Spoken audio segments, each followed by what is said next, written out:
Hi everyone. In today's lesson we're going to talk about the normal curve.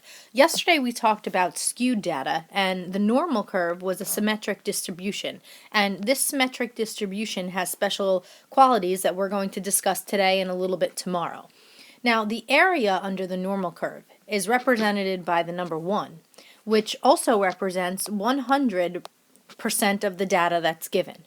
And there are special characteristics. Since this is symmetrical, 63% of the data is said to be one standard deviation from the mean. One standard deviation above and one standard deviation below is considered one standard deviation.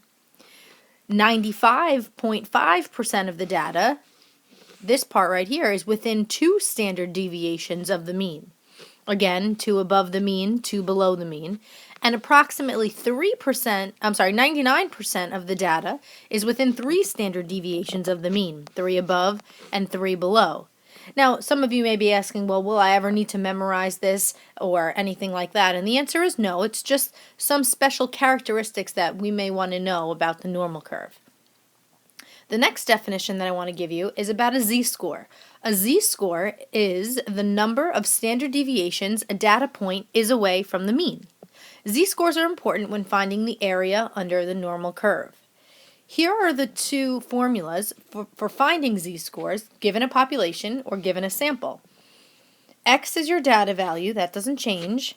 Mean here for your population is mu, this is another Greek letter. Standard deviation is sigma. When I have a sample, S is my standard deviation and my X bar is my mean. But we're still doing the data value, X, minus the mean, mu, over the standard deviation. So the data value minus the mean over the standard deviation. These are just different letters to represent the same thing. So this is the most important one. In other words, when you are asked to find a z-score, it is going to be calculated by finding the data value, subtract the mean, all over the standard deviation. Now, none of this is going to make any sense until we do an example. So let's look at example number 1. A college entrance exam is designed so that scores are normally distributed, with a mean of 500 and a standard deviation of 100.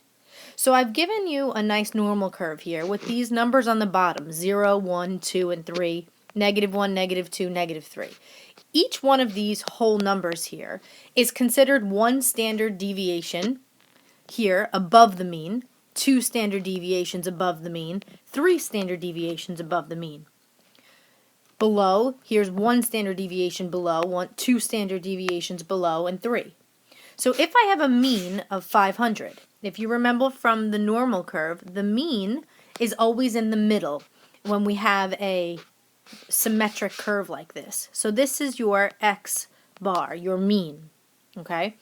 So your mean is 500 and it has a standard deviation of 100. What that means, let's write this down, is every one standard deviation we will add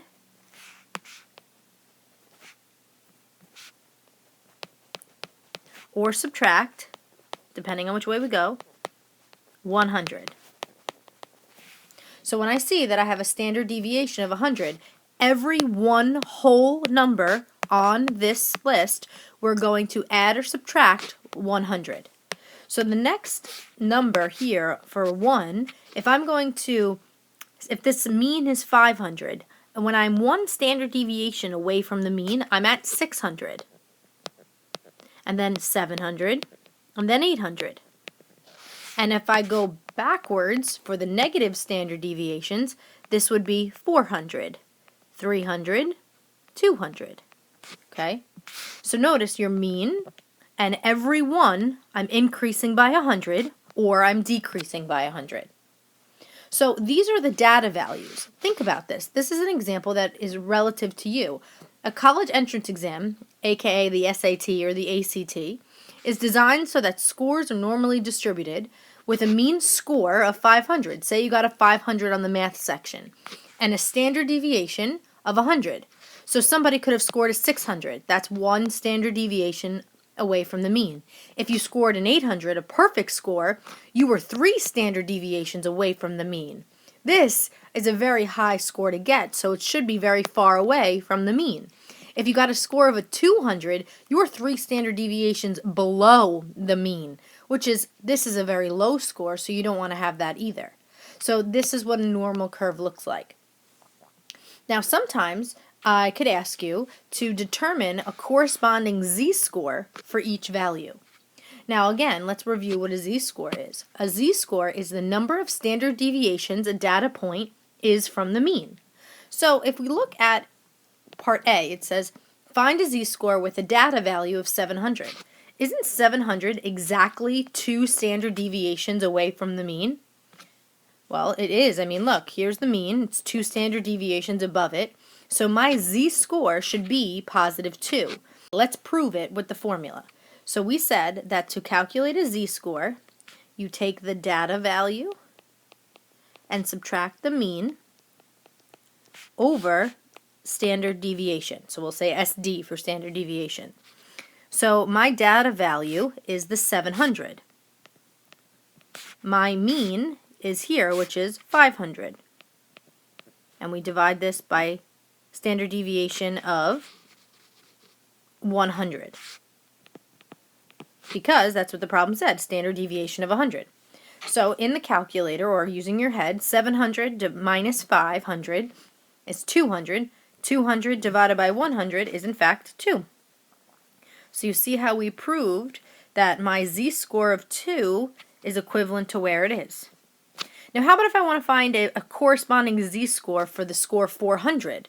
Well, 400 is 1 standard deviation below the mean. So 1 standard deviation below the mean is at -1. That should be my z-score. Let's prove it to be true.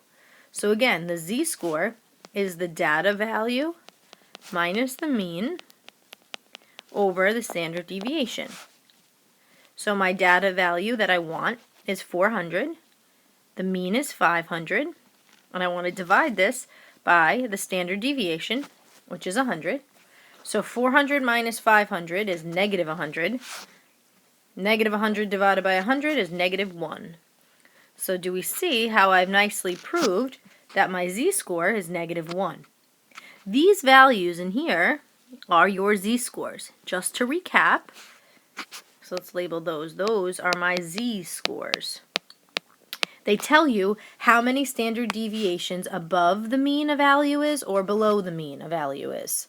So the first one we said was 700. 700 was 2 standard deviations above the mean, so my z-score is equivalent to 2. My 400 was 1 standard deviation below the mean, so my z-score is a -1. Negative for when I'm below. These two, very easy because they're whole numbers and multiples of 100, so they have to be on the normal curve. How about 249? The data value of 249 is probably going to be somewhere around here. So it should be about -2 and something. So -2 point something. Let's prove it. So again, the z is the data value, 249, minus the mean over the standard deviation. So in the calculator, type in 249 minus 500 over 100. And your z-score should be -2.51, which is pretty accurate to what we thought it was going to be, -2 point something. Take a minute, see if you can do part D, and hit resume when you're done. Okay, your answer is z equals 734 minus 500 over 100. So in the calculator, you should have done 734 minus 500 divided by 100, and you should have gotten 2.34. Let's see if it makes sense. Where would a data value of 734 lie? Probably somewhere here, right? Between 700 and 800. So this makes total sense. Okay, let's move on to the next page.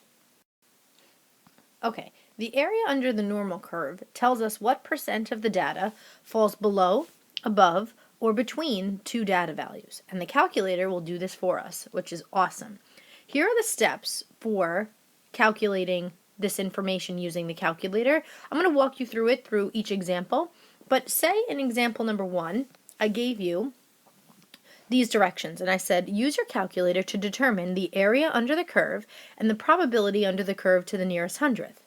So I've given you two z-scores, and I want to find what percent of the data falls between these two z-scores. So what you're going to do is you're all going to grab your calculators, pause the video if you don't have it, and we're going to be using the second VARs menu. The VARs is right next to the clear button. So next to clear.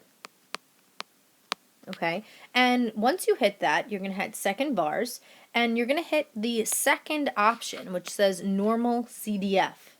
And this menu should pop up in your screen.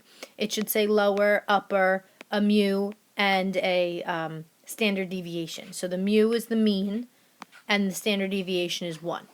Always keep 0 and 1, never change them, and we'll talk about what this means in a minute. So the first thing that we want to do is first find a z-score if I don't already have one that's given. So I do have an example here where the z-score is given. So I want to find the area under this curve between these two z values. So this is my lower number in the interval down here. So this is my lower z-score, and this is my upper z-score. Okay. So in your calculator, you're going to type in where it says lower, you're going to type in -1, upper 2, and for your mu and standard deviation, they should already have 0 and 1. Don't change those. And hit enter or calculate. And you should be getting 0.818596 ... Now this two questions. I could represent the area under the curve as a decimal, or I can express it as a percent. When I'm talking about the area under the curve, most of the time I mean a percent. So let's round this number down here to the nearest percent.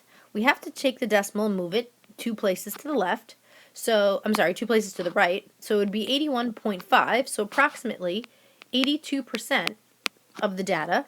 And as far as probability goes, we want to express it as a decimal. And let's use 4 decimal places. So 0.8186. 8186, that would be my probability. Okay, that's about it. So let's look at example number 2. In example number 2, I want the area under the curve from z value being -1.86 all the way up to positive. Positive what? Some of you may be thinking positive infinity. Well, there's not much graph left after we have 1 full standard deviation, maybe here, then we have 2, then we have 3. There's not much graph left. So we can say the maximum here would be about 5. So my upper, we could say, is 5. So you can change that in your calculator. Change your upper to be 5. Your lower z-score is -1.86. Your mu and your standard deviation should stay the same, 0 and 1, and then hit calculate. So your area under the curve is approximately, you should be getting 97%. I mean, that makes sense because most of the data is shaded here. Pretty much all of this is covered. And your probability you can copy directly from the calculator is 0.9686 if you round correctly. Okay, now let's try example number 3. So I want to go from, now in this case, negative infinity, but we could say about -5. This is my lower number, lower z, and this here is my upper z. So retype everything into the calculator, putting a lower number to be -5, an upper value to be 1.23, your mu and standard deviation staying 0 and 1, and then hit enter when you're done. Okay, your answer for your probability should be 0.8901, and the area under the curve is about 89%. Okay, let's move on to the next page. Okay, now I'd like to go back to that college entrance exam question, and I'd like to now ask you what percent of the exam scores are between 400 and 700. So I'm asking you area under the curve. at those values. So if you remember, it had a mean of 500 and a standard deviation of 100. So I'm just going to put this information here, just like we did before.